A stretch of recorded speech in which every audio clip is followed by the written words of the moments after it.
Caitlyn Jenner honored with the Arthur Ashe Courage Award at the ESPYs. Did she deserve it? Was it the right choice? Here she was last night on ABC. Take a look. All across the world, at this very moment, there are young people coming to terms with being transgender. They're learning that they're different, and they're trying to figure out how to handle that on top of every other problem that a teenager has. They're getting bullied. They're getting beaten up. They're getting murdered. And they're committing suicide. But this transition has been harder on me than anything I could imagine. And that's the case for so many others besides me. For that reason alone, trans people deserve something vital. They deserve your respect. I'd like to thank, personally, my buddy Diane. So, you know, you can only tell your story the first time once, and Diane, you did it so authentically and so gracefully. Joining me now in the audience, Shagun Oduolowu, entertainment journalist, Zoe Tur, pilot and reporter who herself is transgender, and Ben Shapiro, senior editor, Breitbart News, author of Bullies. Ben, did she deserve this award? For what? For courageously coming forward, for having been an athlete of great prowess and now fighting a new battle. What exactly is the battle? I mean, self-definition is what you do, and my baby's doing it at 18 months old. I wasn't aware that you get a medal for it. Shagun? I think she's a fraud. I thought the message and the messenger were wrong. I was in the audience at the ESPYs, and if you want to talk about courage, she said it herself in her speech that she retreated to her mansion in the Hill and was...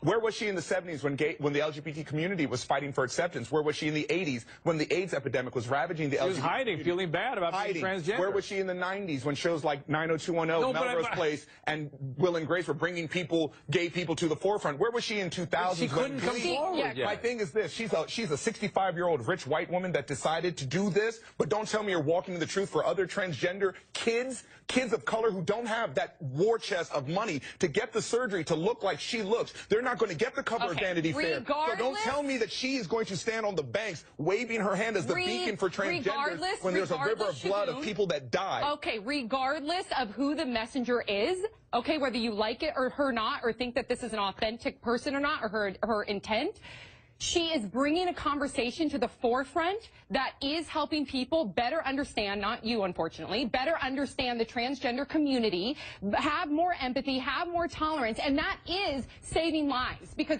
as she stated, there are so many transgender youths and adults that are victims of violence, that are beat up, that are bullied because of the discrimination. So thank God that now she is mainstreaming it so people can better understand it and have tolerance. Sam, that's dead wrong. No, it's not dead wrong.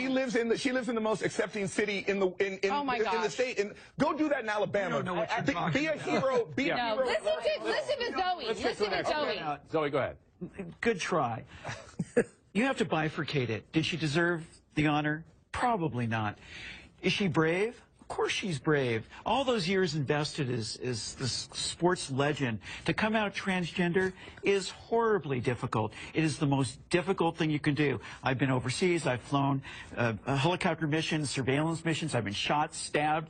Being brave is being yourself. And being transgender is about the bravest thing you can do. Did she deserve the award? 65? Yes. Why are we mainstreaming delusion? It's not delusion.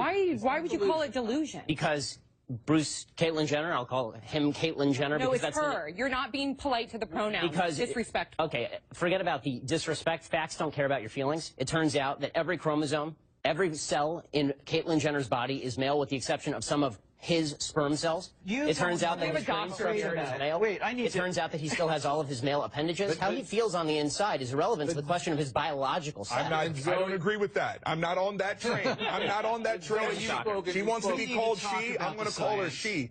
I just have a problem with the message and the messenger. So, well, I'm going to do two things. I want to reiterate what Zoe said, which is the bifurcation of the courage to come forward after a lifetime as a male and a certain kind of a male versus did she deserve this award. Listen, the awards, what are award ceremonies except an opportunity to catch some eyes? Especially the ESPN. So, yeah.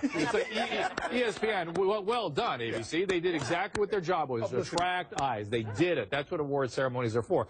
But in terms of the science behind gender dysphoria, you're very familiar with that, Zoe. Very familiar. It's not about the chromosome. Excuse me, the chromosomes within our both know nuclei. Yeah, go ahead. chromosomes don't necessarily mean you're male or female. Gender. With gender Identity. Go ahead. No, so, especially, but even so, you have a thing like Klinefelter's syndrome. So you don't know what you're talking about.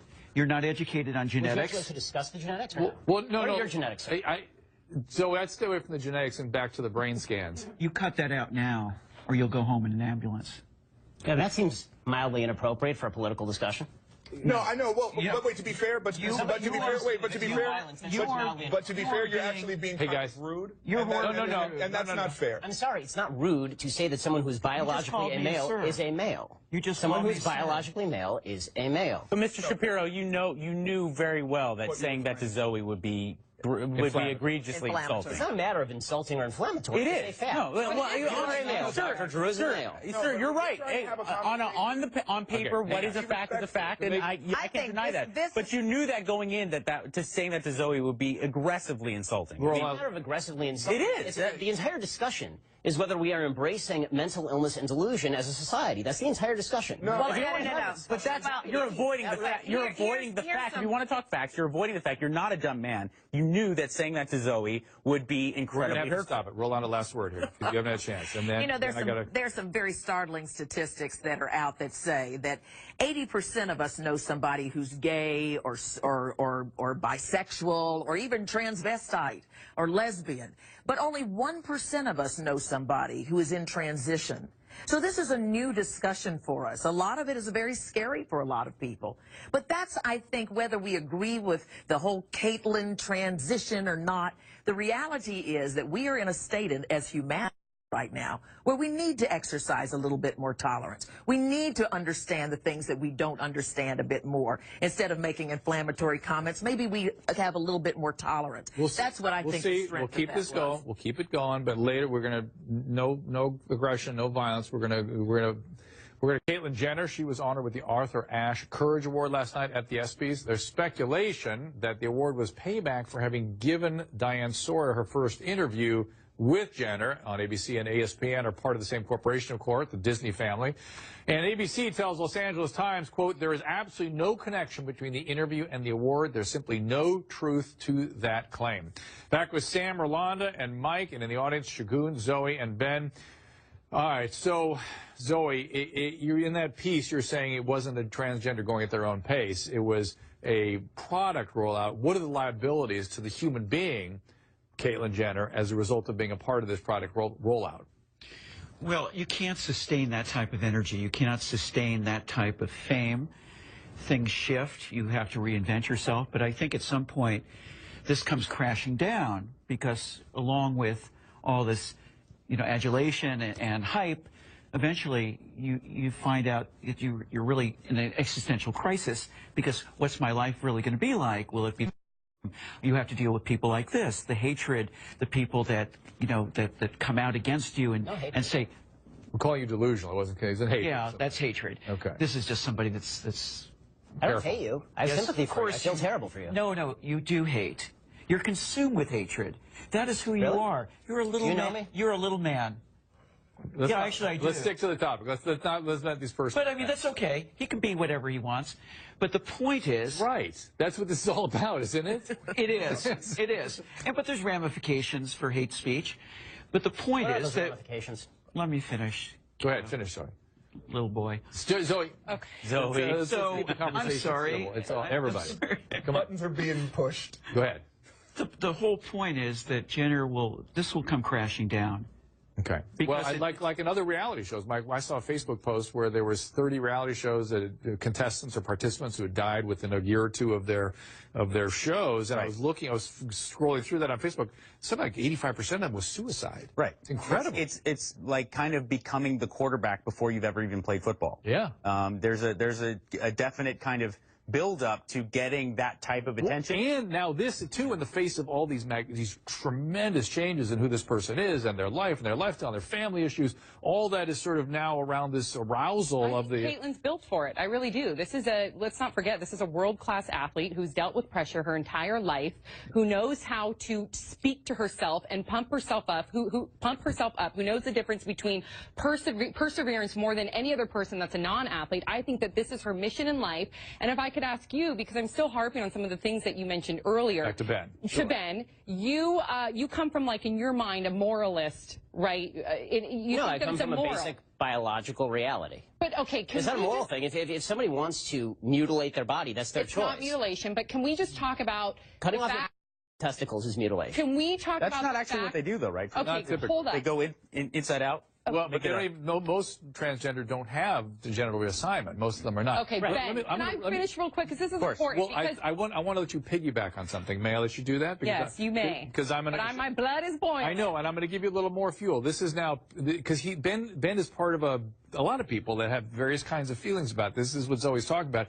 Here's Peter Berg, best known for producing Friday Night Lights. He posted this picture on Instagram with the caption, quote, "One man traded 2 legs for the freedom of the other to trade 2 balls for 2 boobs. Yeah. Guess which man made the cover of Vanity Fair? It was praised for his courage by President Obama, and is to be honored with the Arthur Ashe Courage Award by ESPN." That's similar stuff you're reacting so first of all, of course, a wounded soldier deserves all the accolade and respect in the world. They save lives. Well, guess what? There's many different ways to save lives. I believe that Caitlyn Jenner bringing this conversation to the forefront is saving lives. And at the end of the day, can you look at the fact that more than 50% of transgender youth attempt suicide because of discrimination, because of shame?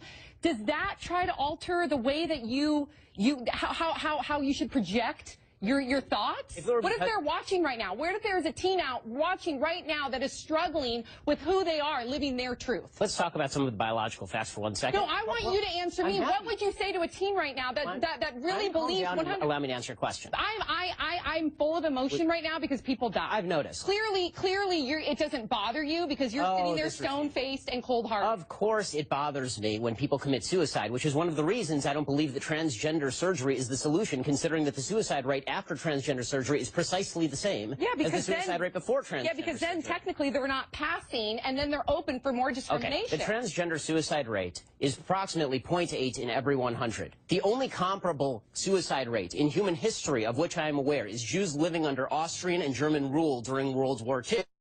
To liken the treatment of transgenders in the United States or the Western world to Jews living under Nazi... No, I'm actually comparing apples to apples in terms of the suicide rate. But I think if you can see what discrimination does... Why don't we look at actual solutions? Then stop hating. Tolerate. It's not. I'm happy to tolerate. Whatever people want to do is what they want to do. But the idea that the surgery itself is something to be glorified, to be reveled in the mental illness... I think if you can bring up the difficulty that Jewish people have faced because of hatred, then why can't you as a human, as Dr. Maya Angelou would say, that I am human, so therefore nothing human can be alien to me? Why can't you take that position and understand based upon your history? I don't hate anybody who has a mental illness and is trying to figure out how to fix that.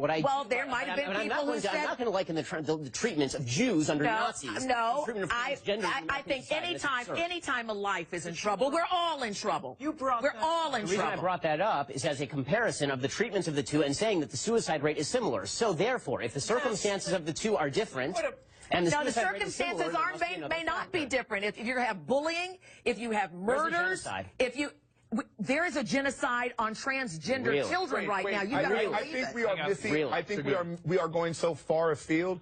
As all people, we should be for inclusion. As a black person and as a Jewish person who knows what persecution is, we should all be for inclusion. No one is saying that we should not be for inclusion. At least I'm not. What I'm saying about this award is Caitlyn Jenner does not walk in the shoes of those young transgender youth because they don't have the means that she has. So when we say that she's supposed, how she was as a teenager, you cannot deny the fact that she gave hope to somebody out there. They may not have the $70,000 to have the surgery. They may not have a white gown and get to walk away with an SB. Got to wrap it there. I got to wrap it there. Ben, let me just deal with your biological question, mental illness question. Let's say that transgender is a illness. How would you? What's the goal of treatment then? The goal of treatment would be to cure whatever. Can't cure it. It's not curable. Okay. Lots of illnesses are not curable. This one has to not be curable. What's alcoholism? Alcoholism, for instance. What's the goal? So the goal would be to allow people to live with it in an appropriate way. To flourish, right? To flourish. Not to require them to assign to one gender or another, but to flourish, right? Without imposing on the rest of society a necessity for fictionalized thinking. Okay, because that actually is a cost to society. I'm sorry, but my grandfather was bipolar, okay? Yeah. And he thought that the radio was talking to him. Yeah. They put him in a mental hospital. They did not tell him the radio was talking to him to allow him to live a better life. They put him in a mental hospital, and then they gave him lithium, which allowed him to live a better life. Looking for better solutions than transgender surgery would be a better solution than pretending that transgender surgery is the cure for people. People are looking for treatments all the time. This has been the one. This is stopping the look. No, it really isn't. But be that as it may, there's a book, the movie called Infinitely Polar Bear out there about being bipolar and how they are ostracized to this day. So